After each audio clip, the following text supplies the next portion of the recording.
and it's not because you're doing badly. It's just because you don't know the mechanics yet. And I was actually turned off by it, by how hard the game was at the beginning, because I was like, this game was way too hard. When the handset came out, I actually replayed the whole thing and I finished it. But by the end, it would be too easy, because you would just be so good at dodging and doing all this shit that you can just rape everyone. It's still true in the Hands Edition.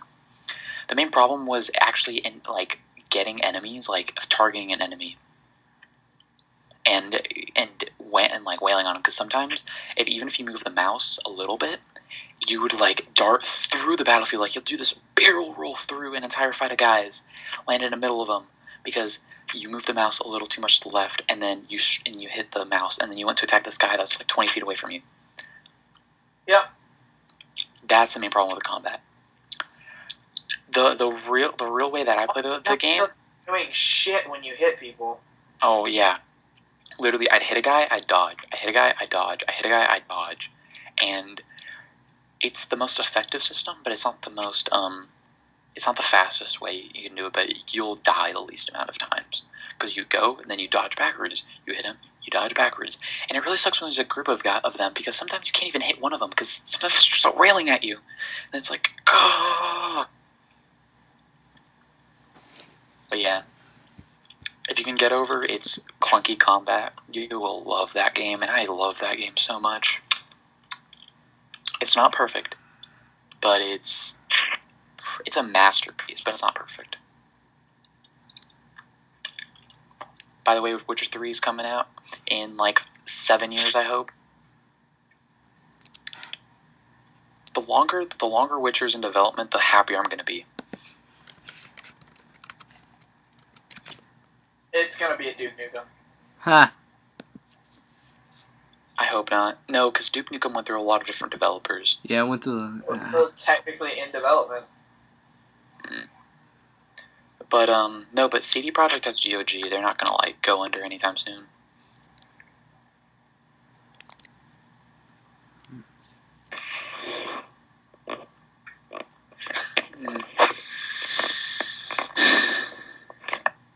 Anything else you guys like to talk about?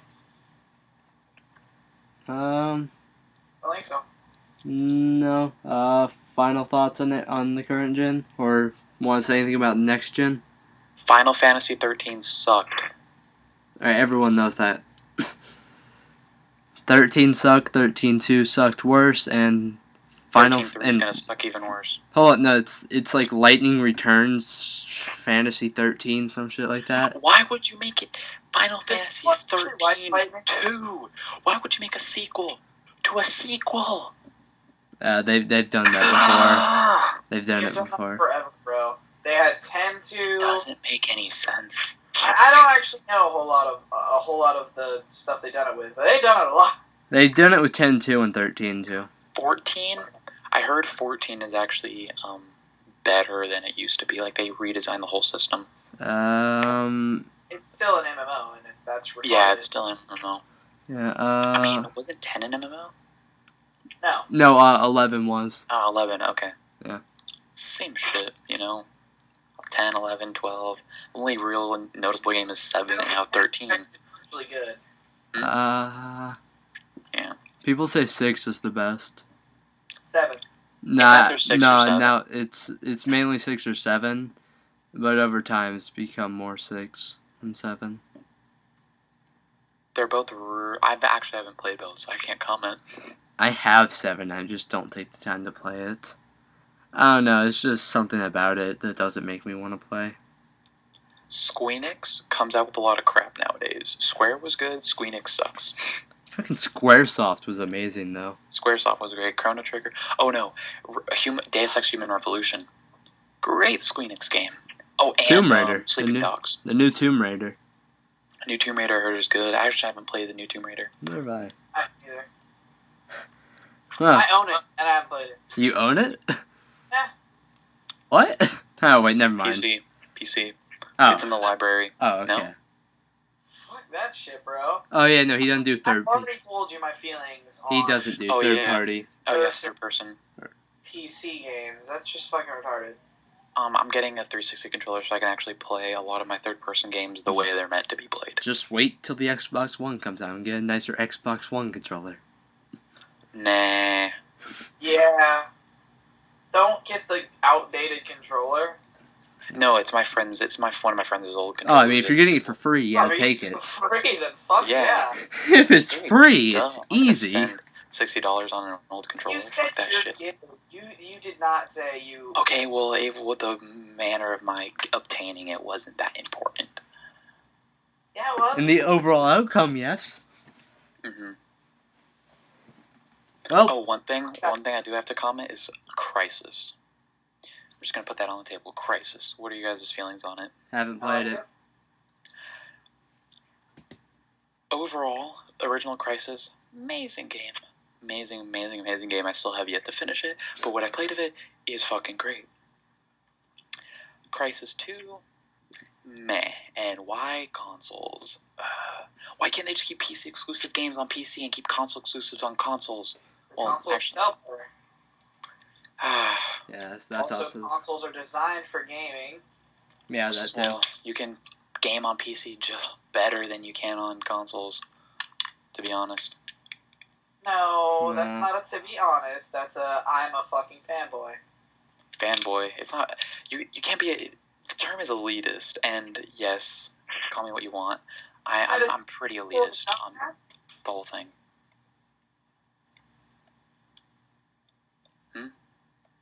What? I missed that. So did I. I'm pretty elitist on the whole like PC thing, but just because I like it better, and they know, but I just like PC better. I would rather get all my games on PC, and then if it has Xbox 360 controller support, well then play it with a 360 controller. So like if it was a 360 port, then I'm play with a 360 controller. But I just prefer the better graphics and getting it on Steam and all that stuff. But I think the Crisis series was weakened by its presence on consoles. Graphics? I didn't actually know that you preferred the digital distribution shit. Oh, I love digital distribution. Yeah. Dude, there's nothing better than having a case for a game. Yeah, no, it feels so much more satisfying. That's like, I feel like you're the people that freaking Game Informer markets to when they're trying to promote their digital shit. No one wants that. Oh no, I don't buy a game. I just get everything off of Steam because the thing is, I can get. Because, for example, I recently a big game that I purchased that I got really cheap was. Let me just go through my library. Which one was it? I remember something. Crap! It was. God, I can't find it. I think it was. Man, I really don't have a lot of AAA games in here. I just realized. Fallout 3. By the way, I don't really like Fallout 3 too much. I don't know, just the game doesn't really appeal to me. But if I would have gone to GameStop and get or Best Buy get a PC version, it would have been like $40. I got Fallout 3 for like 10 on a sale. It was nice. Same thing with Half-Life 2. I got Half-Life 2 for like $10. I got I bought Portal 2. I bought Portal 2 in person. I think I got it at GameStop actually. But I mean, yes, I like having because I have the Portal 2 disc. I have it, and I have the case. It doesn't seriously. I don't feel I have more. At least to me, this is how for personal feelings. I don't feel like I own Portal 2 more than I, for example, own Fallout 3. Or I don't think I own Skyrim any more than I own Morrowind. By the way, Skyrim I have the disc, I have the box. Morrowind I don't. By the way, I got Morrowind on sale a couple days ago for like $3. Great purchase. But I mean, $30? $3. Three. Okay, I was about to say. Not 30.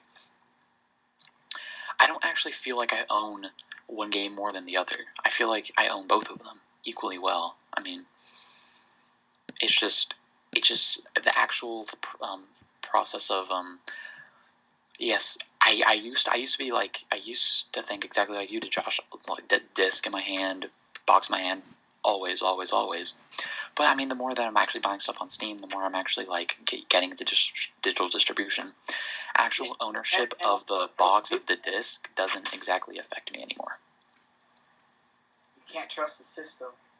You can't, and I know maybe one day you'll be like, haha, I told you so, I told you so. But I mean, I'm enjoying digital distribution for what it is right now, is cheaper games. And you don't own the game. Yeah, but games are moving away from a product now. Games used to be like a product that you own. Now it's more like a service. But still, even then, you own a license to the game, and that's what I'm saying. Hmm? You own a license to every game on your Steam list. I own a license. I don't own the game. Which means if Steam ever goes under, which I know that's not going to happen for a while, but... I mean, I can still play it on offline mode is the thing. It's like, offline mode actually works for me. Will you be able to? Maybe they won't. Maybe they won't let you. Maybe they'll sell all your shit so they can, maybe they'll revoke all of your licenses, which they can do. Yeah, they can. Maybe they'll revoke all of your licenses, and then just, so they can save as much money as possible, or whatever the fucking reason will be. and you can't play any of your games, and I can. Well, not true, because a lot of your games on Steam or a lot of the games that you on PC you have that are boxed are also linked to Steam, so you wouldn't be able to play them even if you had the disc. Which is the problem with Steam. That's exactly what we're talking about, bro. Oh yeah, Steam in general. Yeah, I know, but to be honest, the cheaper games to me for right now outweighs it. I don't really think the whole if Steam goes under, then you won't be able to play any of your games thing. I think it's a thing to worry about. It certainly is something to worry about. I personally don't think it's going to happen. Worry about it. I'm just saying it could happen. Yeah, I'm saying it could happen, but I don't think it's likely. Is what I'm trying to get. And to be honest, having the ability to buy let's say for example, buy Morrowind for $3 on a sale, on a daily sale, is amazing. It's fucking amazing. The ability that right now you can go and get Civilization 5 for, I think, is $7 or $13. I don't know how much it is, but for 75% off. The fact you can get Saints Row the Third for $10 right now on Steam. This weekend you can get Roller Coaster Tycoon 3 Platinum. No one fucking plays that, but get that for $8. You can get Civ 5 for $7.50. I mean, just the fact that I can get cheaper games than I would have, for example, on a console, it outweighs any negatives PC has, which a lot of times is porting issues. Sometimes it's a lot of performance issues. Sometimes it's not being supported by the actual developers. But for example, if a game is a cash grab, like a lot of EA games are now, I'm not going to buy it on PC or console either way. Like Dead Space, no, I didn't buy it on either system. I mean, yes, it's something that might happen. Is I might lose access to all my library, but do I think it's likely? No. Yeah, I mean, I'm just saying. Mm-hmm. Yeah, I know the point you're trying to argue, and I've heard the argument many times before, and it is a good point. I'm glad you actually brought it up. I mean, I don't have any problem with Steam. I have 100 games or so on Steam right now. Yeah, but getting the DRM-free version is a lot better. I'd rather have a box for it if I can. Mm-hmm. And I know a lot of people that are like that, and sometimes I would like the box just because, I have a map of Skyrim hanging up on my wall from when I got Skyrim at the midnight launch. Yep. And I wouldn't have gotten that if I got it online. So I mean, I feel like if there was no Steam, then we'd still get some actual goddamn manuals in our games. Yeah, I miss manuals so much. Mhm. I don't think it's really Steam to blame. I think it's more of it's both. I guess Steam has something to do with it. Yes, but it's also to blame. I'm just saying they happened at the same time. They happened because of the same reason. Mm-hmm. Because developers want to ship as little actual in your hand items as possible. Because it's more expensive. Yep, they can sell it. Send you the items on the internet than to give you the item. Exactly. The files, and then give you the files on a disc. Yep. And it's easier, so. like a lot of Ubisoft games. I think Ubisoft was one of the first to actively like say, "Oh, manuals are on the disc now." Maybe. Yeah. Because I remember Assassin's Creed 2 didn't have a manual when I bought it, so. And it sucks. I miss manuals. Manuals are so amazing. It's like I'm holding Assassin's Creed 2 manual in my hands right now. So am I. I went and when I bought Assassin's Creed 2, it didn't come with a manual. It said it's like, oh, manual's online. It's like, what? I'm reading through it now. I mean, you guys, I want that it's manual. not like a super long manual, but it's a full manual. Yeah, it's a manual explaining you what you need. How did you guys get the manual, but I didn't? No. Well, I mean, I didn't buy it on launch, so. I didn't buy mine on launch either. I bought mine 3 years afterwards. I got mine like a month afterwards. I might actually have to go and check to see if I might not have lost the manual or something. Because I'm holding the disc thing in my hand and there's no manual in here. There's just like a little, like one of those little pamphlet things.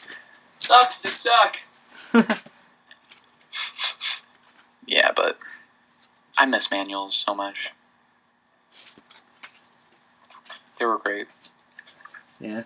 Reading all the subtext, getting some background information on them. Car ride home, baby. Yeah. Oh my god, yeah, car ride home, just read the manual. I read Metal Gear Solid 3's manual so many times on the car ride home. I learned so much about the background of that game. Oh, one thing that I do love about the past, 7-8 years is the rise of indie gaming, of indie developers, mainly. I love indies so much. Like, there's an indie for every niche, essentially. FTL, amazing strategy game, amazing indie strategy game. Gratuitous Space Battles, another amazing indie strategy game. They're good games, yeah, but they don't compare to a AAA, of course not. But for a much cheaper price point, for a really good niche, for solid, because a lot of the indies have one solid core game mechanic or one or two solid core game mechanics, and they work on those really well. And that's what I like about a lot of the indies is that there's a niche for a lot of the games, and a lot of them are fun. Mark of the Ninja is amazing. Is an amazing indie game. Mountain Blade, I think, might be my favorite indie game ever. I don't even know if you can consider that indie, really. Royce is another really good indie game that came out on Steam a little bit ago. Terraria, of course. Minecraft, prime example of an indie game that's amazing. Super Meat Boy. Oh my god, so many hours lost on that thing. Binding of Isaac. V. I have no clue how to pronounce that. I think it's just V. It's something. Mm-hmm. Braid is another great indie. Fez. If you haven't played Fez, you should. I really like Fez. Pretty sure I'm on that. Dear Esther is a good storytelling kind of game. I own that now. I gave it to him just now. It's I love Indie's Journey. It's a great indie game. The Unfinished Swan. The what? Unfinished Swan. It's a PS3 exclusive indie game. Nice. Yeah. Yep. And a lot of the really, really good popular indies were ones that were also released on consoles. So indie gaming isn't just exclusive to PC. When it's a lot larger on PC, it's not exclusive to it. Like Super Meat Boy, that was released on 360. Yep. And PC. Yep. And I mean, just indie gaming in general transformed a lot of it because with indie gaming, there's on PC anyway. There's something called the Humble Indie Bundle. If you don't know, Humble Indie Bundle basically is like a pay what you want thing. For example, there's one going on right now. So you go to humblebundle.com, and then you can get Little Inferno, Awesome Mouth, Capsize, Thomas's Alone, Dear Esther, Hollow Miami, Proteus, Tiny and Big, and Grandpa's Leftovers, Intrusion 2, and Oil Rush. You get 10 games or 9 games, and you get them all. You get the last 5 I said if you pay more than $5.81. So if you pay $6, you get 9 really good, solid indie games. Hotline Miami, another really fun, awesome indie game. Awesome Knots is one of like the best, and is a really good indie MOBA game. I actually haven't had time to play any other. Oh, Dear Esther is a good storytelling game. I've already said that. Little Inferno is a good kind of like meta game if you like really get deep into it. But indie games, I love indie games. What are your guys' favorite indie games? I'm not an indie gamer. Um, You have to know at least one indie game that you like. I mean, I guess it's kind of an indie game. It's just, Indie game, small game, whatever. Not AAA, essentially. It's just kind of a game I play online to waste time. Flash game? Yeah, it's kind of a flash game, basically. What's it called? Super Mario Crossover. Just get to play like a ton of old NES characters in like Super Mario Brothers. It's really fun. That sounds like fun. It is. They're coming Yeah, out with a third a one. lot of these games might have been flash games one day if indie gaming didn't take off, so kind of glad they're not flash games. Yeah. Yeah, Josh, what about you? Bit Trip Runner. Oh, Bit Trip Runner is amazing. So much fun.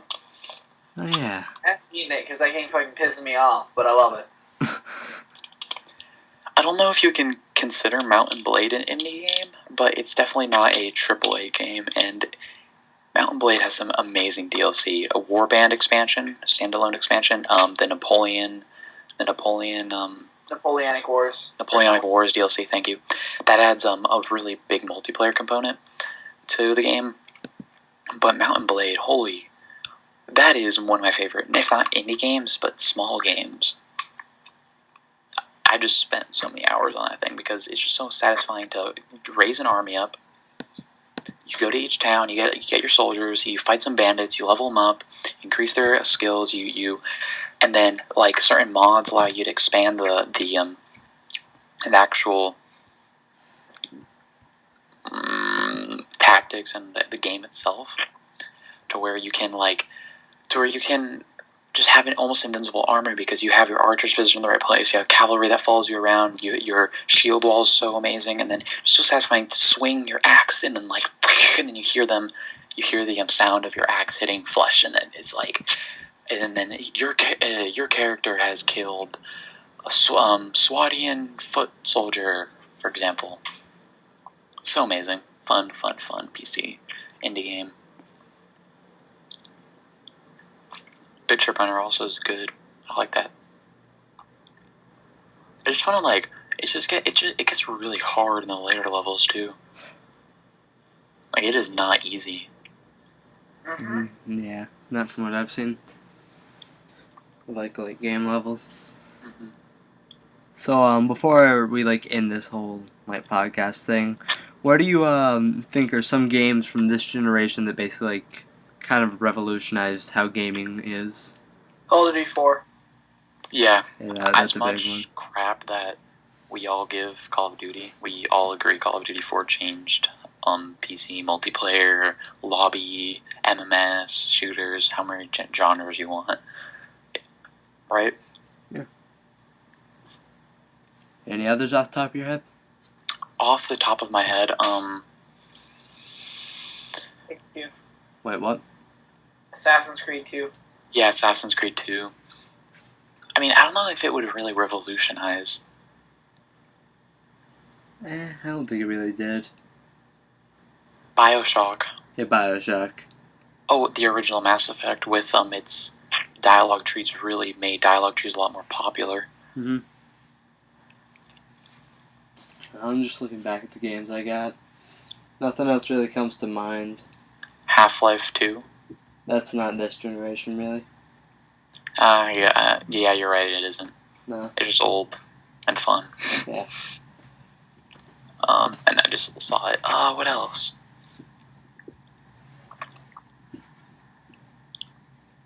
I have no idea, actually. Nothing else has come to mind. The problem is that, games, nowadays, games don't really revolutionize much, do they? No, they try to make the standard. Yeah, like they try to iterate a little, but they don't try to completely revolutionize because that sometimes it just doesn't work. Portal. Mm-hmm. That's one. God, I love Portal. I don't know what it revolutionized, but it revolutionized something. Steam. In thinking. Yeah, actual thought processing. Thinking. That's all it needed to do.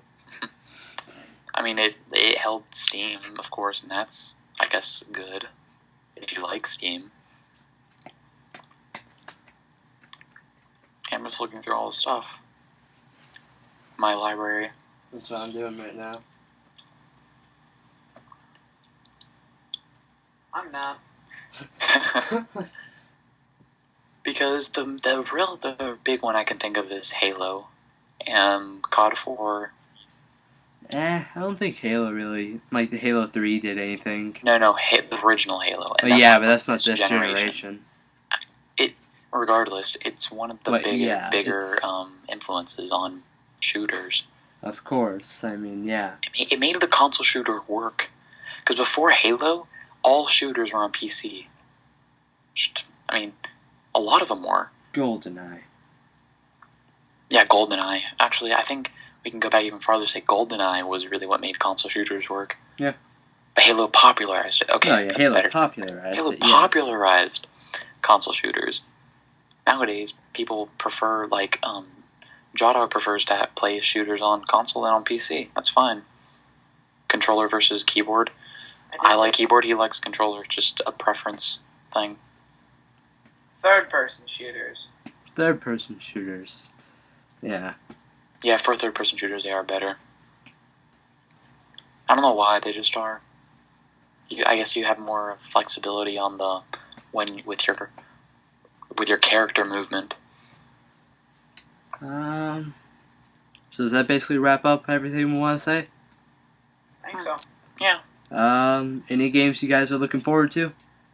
Looking forward to? Yeah, on the next gen. Next gen, Cyberpunk 2077. Yeah. Yeah, Watch Dogs. That's the one I'm looking forward to. Oh, Watch Dogs. What are you getting it on? I think it might be too good to be true. Are you really gonna doubt it? I'm doubting it right now. I always have my expectations low, so when the game comes out, it's amazing. I have so much more fun with it. JawDog. It's Ubisoft, right? Yep. PS4 is gonna get some stuff. Mm-hmm. Alright, Last of Us. I said next generation. Last of Us is just gonna be amazing. Last of Us comes out next week, bro. It literally comes out a week from today. Wait, it does? Yep, week from today. How did I know this? I don't see how you didn't. I don't know, I'm weird, I guess.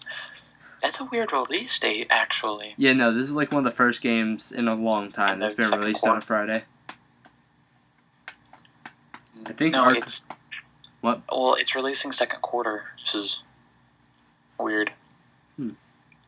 Most games either release first quarter or third or fourth. Well, good for them.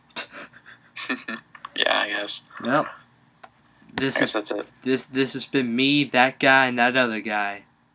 Peace out. Great outro.